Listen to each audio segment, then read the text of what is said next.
I would assume this is the edge of the property that is the park. All those Indian paintbrush up here.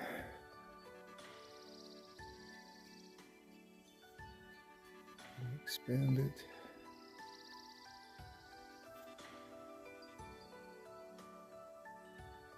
All those red flowers in the background there. Indian paintbrush. And some wild roses too.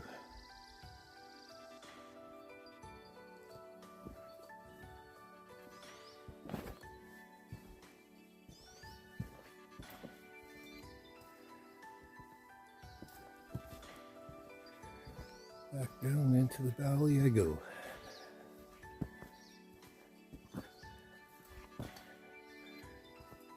I have a suspicion that Martin went towards this direction, so God willing, maybe I will come across him one more time before I am out of the trail system here.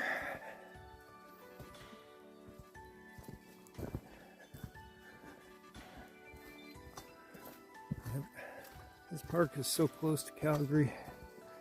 It's about halfway in between my home and Calgary. And a little bit of exercise and a little bit of quiet time out in the woods. Get regrounded. Sets the person's health right.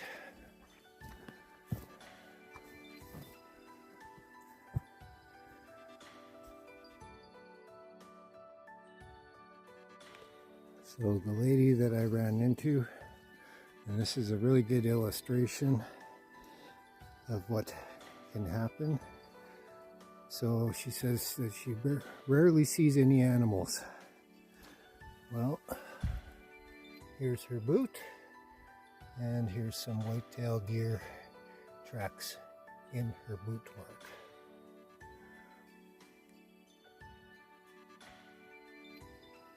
So, it's not as if they aren't around you. It's just called proper timing and move without tension so that you don't disturb what's around you. Although I've found that sometimes when you become too stealthy, the animals, you can sneak by and they won't even know you're there. You could have a nap on a hillside and there could be a nice big buck sitting right beside you. And both of you are unaware of each other just because you're at peace and just doing your own thing. So, which doesn't necessarily work so good if you're a hunter. But, yeah, it is what it is, and as they say, what's meant to be yours will be yours. So, yeah, it's just a little fun. Now, if you guys are wondering why I'm wearing this wonderful scarf, it's one of the pieces of kit left over from my military days, and when I'm sleeping I use it around my head and my ears to keep the creepy crawlies out. It's a bug shield. There's a ton of mosquitoes, so I won't have those pesky bites on my neck, and it's very useful. You can do a lot of things because it's quite long, and you need to make a splint or a bandage or whatever. It's a very useful piece of fabric, and apparently thanks to my friend out in Ontario, retired now as a veteran, did 3 tours over in Afghanistan. Yes, a little PTSD, but as they're reaching the age of retirement and so on, they're sending me some of their leftover kit. So this particular style of scarf is getting to be quite rare. It was discontinued as kit for infantry, but anyways, it's very useful, and just a little piece of my kit to keep nature out of where it's not supposed to be. I also use pant blousers. They go around your ankles. They're a piece of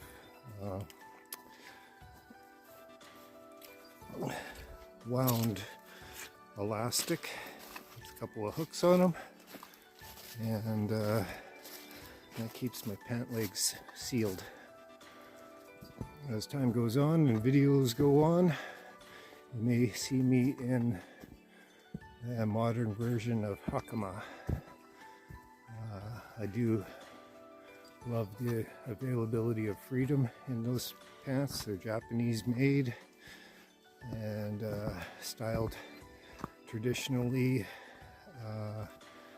as if you were wearing the samurai pants, but modern adaptation is they have the bottoms tapered, and there's a zipper on the bottom, so they fit into your boots well, give you freedom of movement because they're quite baggy, and yeah, they're just one of my favorite pairs of pants.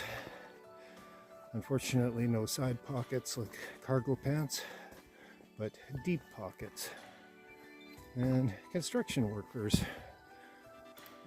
tend to wear them, and a traditional form of shoe is called a tabi, and I have several pair of tabi boots, from rubber ones to steel-toed ones to cleated ones, and I've spent many years in those boots along with those pants for training purposes out in the field, as well as just for construction. We did disaster relief down in Grenada around year 2000 when Hurricane Ivan came through, and I was building houses with Samaritan's Purse. It was one of their maiden voyages to do disaster relief, and yeah, I wore those pants. Ooh, mosquitoes are thick. I wore those pants to well, keep nature out and keep my own environment inside of those pants, because if you know Grenada, it is in the Caribbean and particularly warm. The first time I ever had to take salt pills to balance my electrolytes. And that being said, keeping nature out, I was not able to get a position within our house that was allotted to us volunteers, and ended up sleeping on a cement porch, and kind of shifting my feet around and things like that. Heard a crunch in the middle of the night, didn't really think anything of it, had this scarf wrapped around my head and a blanket around my body, and when I woke up in the morning, it was a huge brown scorpion that I inadvertently squished right beside me in the middle of the night. So you take your boots off, always check inside your boots too. But I'm just about at the trailhead, and unfortunately no sign of that pine marten. They're rare, for me anyway. I think that's the second time in my lifetime that I've ever seen one in the wild.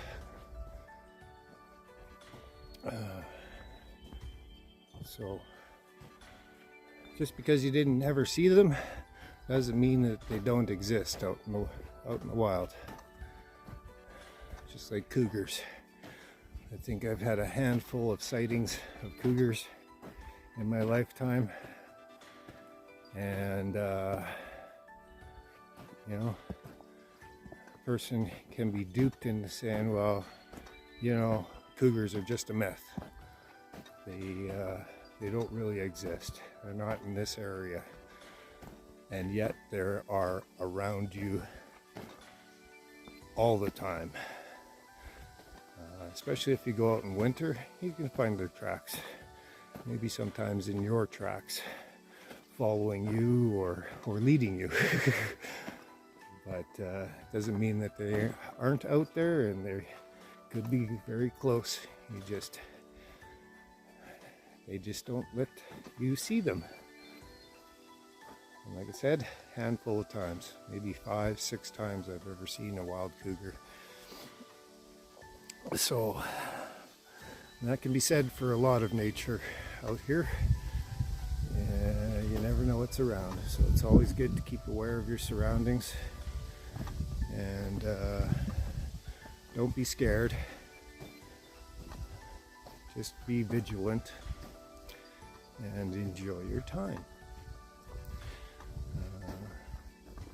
And if need be, it's always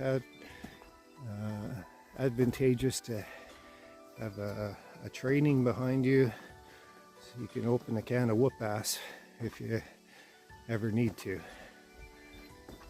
But for the most part, if you're involved with nature, they want to be left alone just as much as you want to be left alone. So we can respect each other and keep our distance, unless you're procuring food. But even then, there's things that are meant to be yours, and there's things that should be left alone. So, balance, right? Life serving life.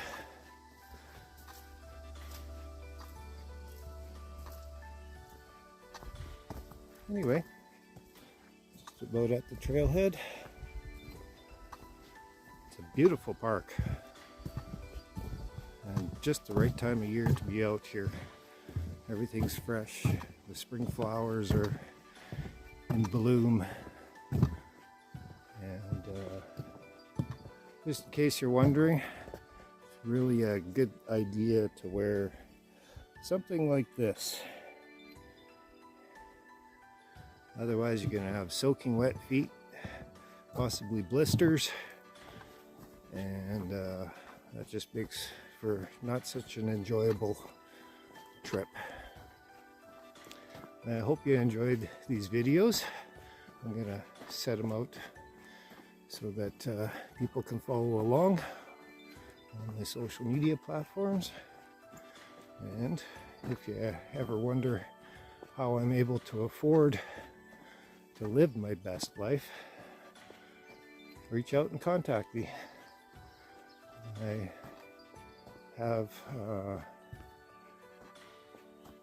an online business that is going to be successful from hell or high water, and keep on my journey.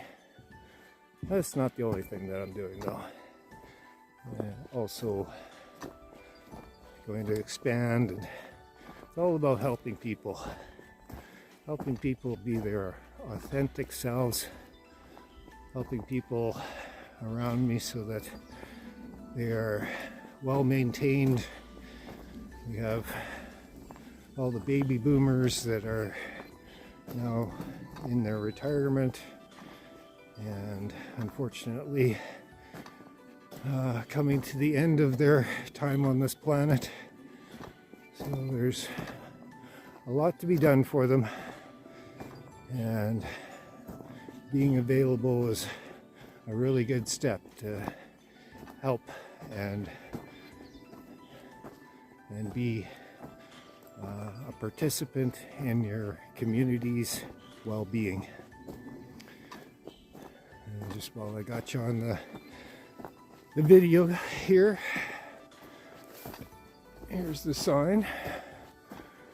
So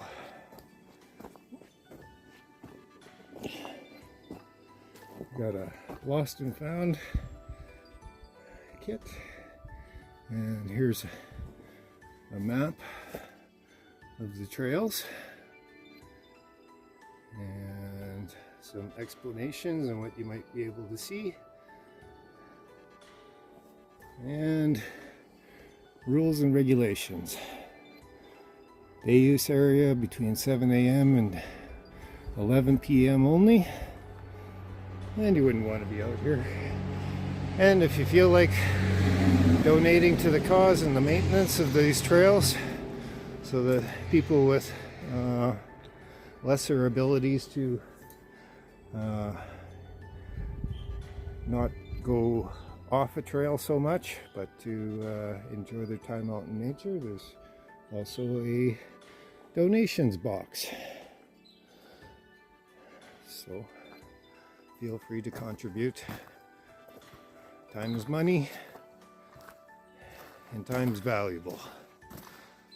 So help support. And there's also facilities so that you don't have to go in the woods so much. Ooh, look at that bird. Wow. See if I can get a shot of him. He's so yellow.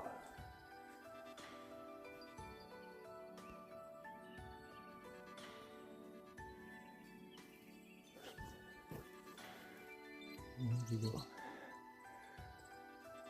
Huh. Can't seem to zoom in. But they're yellow and black and quite large.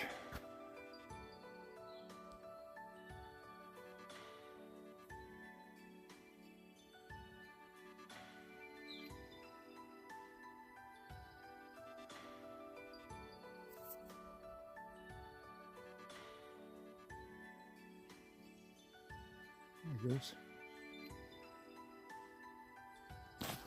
Well, hope you enjoyed this little journey of mine, and like I said, hope it was educational as well.